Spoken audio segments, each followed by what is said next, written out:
Hai, perkenalkan gua Baskara. Hai, gue Raffi. Gua Jikri. Halo, gue Eka. Halo, gue Destia. Hai, gue Dara.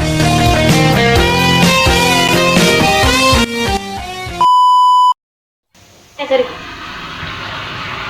Halo Kak. Hai. Jadi di sini kita mau ngebahas tentang apa nih Kak? Nah, kita itu mau ngebahas tentang kejadian SolarWinds yang terjadi pada tahun 2020 nih. Emangnya SolarWinds itu apa sih Kak? Buat teman-teman, ada yang udah tahu belum apa itu SolarWinds?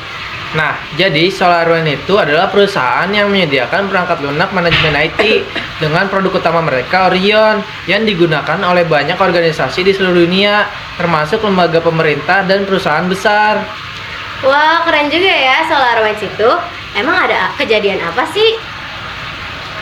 Nah, jadi pada tahun 2020, tepatnya pada bulan Desember, mulai nih Kak terungkapnya serangan SolarWinds. Tetapi sebenarnya sudah terlihat aktivitas berbahaya terkait dengan infiltrasi dari beberapa bulan sebelumnya, yaitu pada bulan Maret 2020. Wah, emang ada kasus apa sih Kak di tahun 2020?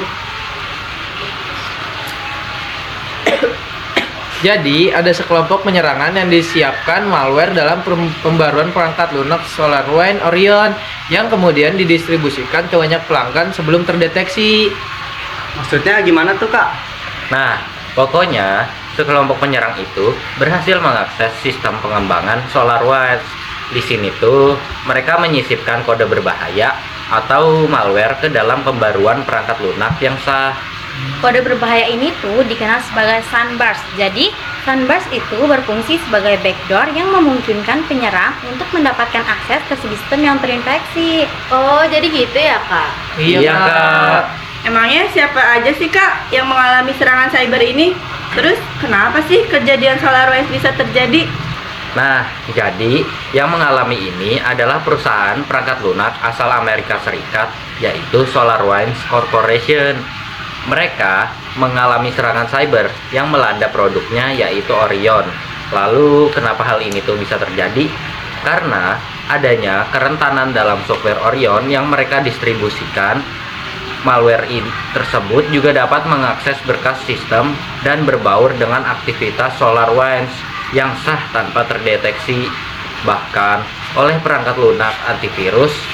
Nah, akibatnya peretasan tersebut membahayakan data, jaringan, dan sistem ribuan orang ketika SolarWinds tidak sengaja mengirimkan malware backdoor sebagai pembaruan untuk perangkat lunak Orion.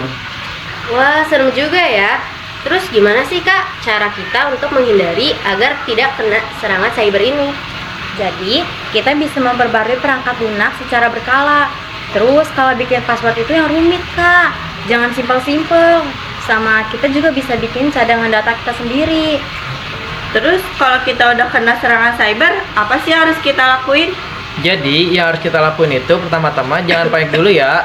Terus kita harus matikan atau isolasi jaringan untuk mencegah virus malware menyebar. Kita juga bisa cabut perangkat yang terhubung ke jaringan yang terkena dampak. Jika juga jaringan membuka email yang kelihatannya mencurigakan, dan jangan membayar tagihan jika kita diminta Kak. Yang paling penting jangan ragu untuk mencari bantuan dari para ahli cyber. Wah, jadi gitu ya kayak harus kita lakuin.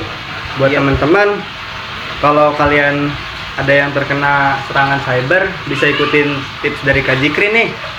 Nah, buat kakak-kakak, terima kasih ya Kak udah kasih kita ilmu yang bermanfaat. Semoga bisa bermanfaat juga nih buat teman-teman semua. Bye. Yes!